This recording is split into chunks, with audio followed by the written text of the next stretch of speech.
Praise the Lord Jesus Christ. எனக்கு அன்பார்ந்த தேவ ஜனங்களே, தேவனின் சத்தங்கிற நிகழ்ச்சிக்கு நான் உங்களை வரவேற்கிறேன். ஆண்டவருக்கு நான் மனதார நன்றி சொல்கிறேன். இன்றைக்கி ஆண்டவர் உங்களுக்கு கொடுக்குற வார்த்தை என்னென்னு பார்த்தீங்கன்னா, யோவேல் தீர்க்க தரிசன புஸ்தகம் 2வது அதிகாரம் 25வது வசனம்.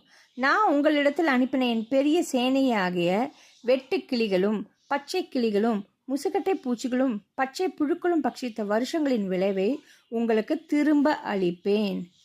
என்னென்னலாம் நீங்கள் இழந்து போனீங்க, உங்கள் ஹெல்த்தாக இருக்கலாம், உங்கள் ஃபினான்ஸாக இருக்கலாம், இல்லை உங்களோட ஃபேமிலி ரிலேஷன்ஷிப்ஸாக இருக்கலாம், உங்கள் ஜப வாழ்க்கையாக இருக்கலாம், உங்கள் வேத வாசிப்பாக இருக்கலாம், உங்கள் ஊழியமாக இருக்கலாம், உங்கள் பிஸ்னஸாக இருக்கலாம், உங்கள் பிள்ளைகளோட வாழ்க்கையை எதிர்காலம் what ever it may be.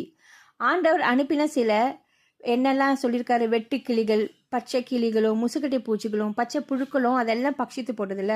சத்ரு சில விஷயங்கள் எல்லாம் உங்கள் வாழ்க்கையில திருடி எல்லாத்தையும் பட்சித்து போட்டார்ல. ஆண்டவர் சில விஷயங்களை அனுமதிச்சார் இல்லையா? ஏன்? அதன் மூலியமாக நீங்கள் சில பாடங்கள் கற்றுக்கணும் அப்படிங்கிறதுக்காக. இன்றைக்கி ஆண்டவர் உங்களை பார்த்து சொல்கிறாரு, பட்சித்த வருஷங்களின் விளைவே உங்களுக்கு நான் திரும்ப அளிப்பேன். இட்ஸ் அ ரெஸ்டரேஷன், டபுள் போர்ஷனாக உங்களுக்கு தருவார். திரும்ப அது எல்லாம் என்னெல்லாம் பட்சித்து போட்டதோ அதெல்லாம் நான் உங்களுக்கு திருப்பி தருவேன். எப்போ திருப்பி தருவார்? நீங்கள் ஆண்டவர் பக்கம் மனம் திரும்பரிச்சே, ஆண்டவருடைய வேத வசனத்தை வாசிக்கிறச்சே, ஆண்டவருக்கு உண்மை உத்தமமாக நடக்கிறச்சே, உங்களையும் உங்கள் குடும்பத்தையும் ஆண்டவருடைய பாதுகாப்பில் ஒப்பு கொடுக்கறச்சே, ஆண்டவரையே உங்கள் தஞ்சமாக நம்பி இருக்கிறச்சே, அவர் சித்தத்தின்படி மாத்திரம் வாழ்க்கை வாழ ஒப்பு கொடுக்கறச்சே, நிச்சயமாக நீங்கள் இழந்து போன சகல நன்மைகளும் ஆசீர்வாதங்களையும் ஆண்டவர் ரெட்டிப்பான நன்மையினால் ரெஸ்டோர் பண்ணி நிச்சயமாக உங்களுக்கு திரும்ப அளிப்பேன் வாக்குத்தத்தம் கொடுக்குறாரு. ஸோ இன்றைக்கி எதுக்காக காத்துட்ருக்கீங்க? ஒரு விஷயம், மனம் திரும்பிடுங்க, ஆண்டவர் பக்கம் ஒப்புரவாயிடுங்க.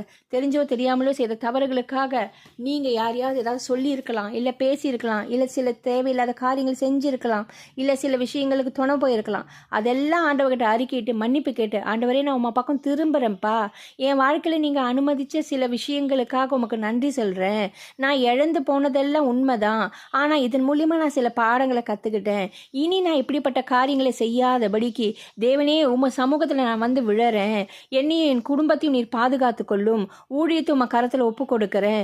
நீர் பாதுகாத்து ஆசீர்வதியும். இழந்து போன நன்மைகள் எல்லாம் திரும்ப தருவேன், கட்டுவேன் என்று சொல்லியிருக்கிறதே, நீ திரும்ப தருவதற்காக உமக்கு கொடான கொடி சோத்திரம்.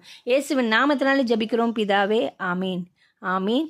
நிச்சயமாக ஆண்டவர் நீங்கள் மனம் திரும்பரிச்சே, இழந்து போன அத்தனை நன்மைகளையும் சத்துரு திருடி கொண்டு போன அத்தனை ஆசீர்வாதங்களையும் திரும்ப தரதான் போகிறார். நீங்கள் செழித்து வாழ தான் போகிறீங்க. தேவ நாமம் மகிமைப்பட தான் போகிறது. ஆமீன். God bless you.